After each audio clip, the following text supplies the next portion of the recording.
হযরতে বেলাল রাদিয়াল্লাহু তাআলা আনহু আযান দিতেছেন। কিছু অমুসলিম কিশোর এসে আযানটাকে ব্যঙ্গ করতেছে। বাংলায় যেটাকে বলা হয় মুখ ভেঙানো, ঠাট্টা করতেছে। হযরতে বেলাল রাদিয়াল্লাহু তাআলা আনহু আযান দিতেছে, তারা ঠাট্টা করে আযান দিতেছে। বিশ্ব নবীজি কিছুক্ষণ নজর করে তাকিয়ে দেখার পর বিশ্ব নবীজির কানের মধ্যে ভেসে আসলেন। তাদের ভিতর থেকে একজন খুব সুন্দর মধুর কণ্ঠে আযান দিতেছে। বিশ্ব নবীজি সাহাবীদেরকে বলল, ওই সমস্ত যুবকদেরকে ধরো। তাদেরকে ধরা হলো। বিশ্ব নবীজি ডাক দিয়ে বললেন, তোমাদের ভিতর থেকে একজন মধুর কণ্ঠে আযান দিতেছিল, কে সে? আবু মাহজুরা বললেন, আমার বন্ধুগুলো সবাই আমাকে দেখে দিল, আমি মুসিবতে পড়ে গেলাম, বিপদে পড়ে গেলাম। নবীজি সবাইকে ছেড়ে দিল, আমাকে ডাক দিয়ে বলল, আমাকে ডাক দিল। আমি যখন নবীজির সামনে গেলাম, নবীজি আমার সামনের চুলগুলোতে হাত দিয়ে বলল, আযান দাও। আমি বললাম, আমি তো আযান দিতে পারি না, বেলালের থেকে শুনেছি, আযান দিয়েছি। নবীজি এবার বললেন, তুমি আমার কাছ থেকে শিখায় নাও, আমি বলতেছি, তুমি আমার সাথে বলো। নবীজি এবার বলতে লাগলেন, আল্লাহু আকবার, আল্লাহু আকবার। আবু মাহজুরাও নবীজির সাথে আযানের বাক্যগুলো পড়তেছে। নবীজি এবার দ্বিতীয় বাক্য পড়লেন, আল্লাহু আকবার, আল্লাহু আকবার। আবু মাহজুরা এবার দ্বিতীয় আযানের বাক্য পড়লেন। নবীজি এবার তৃতীয় আযানের বাক্য শিখাই দিলেন, আশহাদু আল্লা ইলাহা ইল্লাল্লাহ।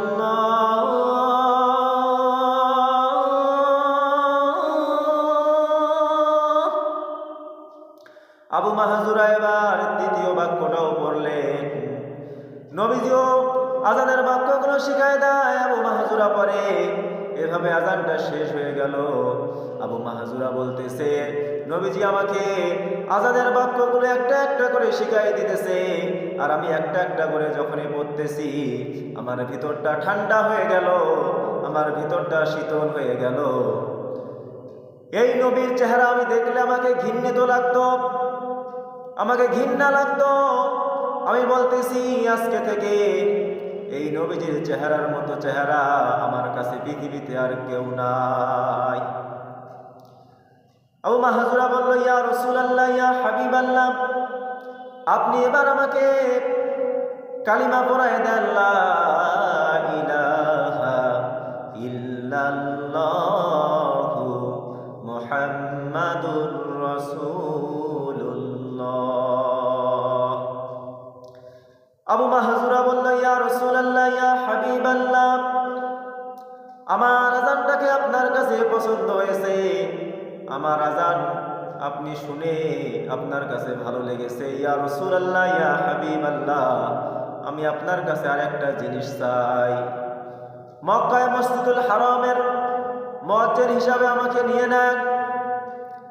নবীজি আমার আবু মাহজুরাকে বললেন, ও আবু মাহজুরা, যাও মসজিদের, মক্কার মসজিদে হারামের মুয়াজ্জিন হিসাবে তোমাকে নিয়ে নিলাম।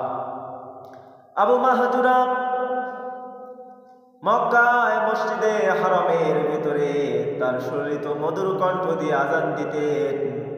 মক্কার মুসল্লি মানুষদের হৃদয়টা বিগলিত হয়ে যেত, মানুষের হৃদয়টা ঠান্ডা হয়ে যেত, হৃদয়টা শীতল হয়ে যেত তার আযান শুনে। সে একজন মুসলিম কিশোর ছিল, সে আযানটাকে ব্যঙ্গ করেছিল, সে ঠাট্টা করেছিল। নবীজি তাকে আযান শেখায় দেওয়ার পর তাকে মুসলিম বানালেন। মুসলিম বানায় শেষ করলেন না, তাকে মক্কায় মসজিদুল হারামের মুয়াজ্জিন হিসাবে নিয়ে নিলেন। আবু মাহজুরা বলতেছে, আমি আমার সামনের চুল কোনোদিন কাটবো না, আমার এই সামনের চুলটা স্মৃতি হিসাবে রেখে দিব। আমি যখন নবীজির সামনে হাঁটু গেড়ে বসেছিলাম, নবী আমার মাথার সামনের চুলের উপর হাত দিয়ে আমাকে আজানের বাক্যগুলো শিখাই দিয়েছে। এই জন্য আবু মাহাজুরা ডান পাশের চুল কাটে, বাম পাশের চুল কাটে, পিছনের চুল কাটে, কিন্তু সামনের চুল কাটে না। সামনের চুল আস্তে আস্তে আস্তে আস্তে যখন বড় হয়ে গেল, আবু মাহাজুরা চুলগুলো পেছে পেছে মাথার উপর রেখে পাগড়ি দিত, তার উপরে চুলের উপরে পাগড়ি দিত। অন্য অন্য সাহাবীগুলো ডাক দিয়ে বলল, ও আবু মাহজুরা, তুমি কেন চুল কাটো না? তোমাকে তো বিস্তৃত দেখা যাইতেছে, তোমাকে তো কেমন লাগতেছে। এই মক্কায় আর অন্য কেউ তো এইভাবে চুল কাটে না, ডানের চুল কাটে, বামের চুল কাটে, পিছনের চুল কাটে, কিন্তু সামনের চুল রেখে দেয়, আর একজনও তো খুঁজে পাওয়া যায় না। তুমি কেন এইভাবে চুল রেখে দিয়েছ? আবু মাহজুরা বলতেছে, তোমরা কি জানো, আমি যখন নবীজির সামনে হাঁটু গেড়ে বসেছিলাম, নবীজি আমার সামনের চুলের উপর হাত রেখে আমাকে আজানের বাক্যগুলো প্রথম শিখাই দিয়েছে। নবীজির হাত আমার চুলের উপর লেগেছে, নবীজির হাত আমার চুলের উপর লাগানোর কারণে আমি এই চুল কাটবো না। এই চুল আমার যত বড়ই হোক, আমি এই চুল নিয়ে কবরের মধ্যে যাব। নবীজি কেমন সাহাবাদেরকে ভালোবেসেছেন, সাহাবারাও কেমন নবীজিকে ভালোবেসেছেন। সম্মানিত ভাইরা, এই জন্য আমাদের নবী, বিশ্ব নবীকে আমাদেরকে কলিজা দিয়ে ভালোবাসতে হবে।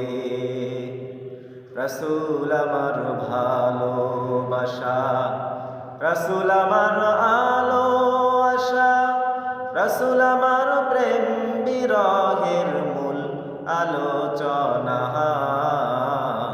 রাসূল আমার কাজে কর্মে অনুপ্রেরণা।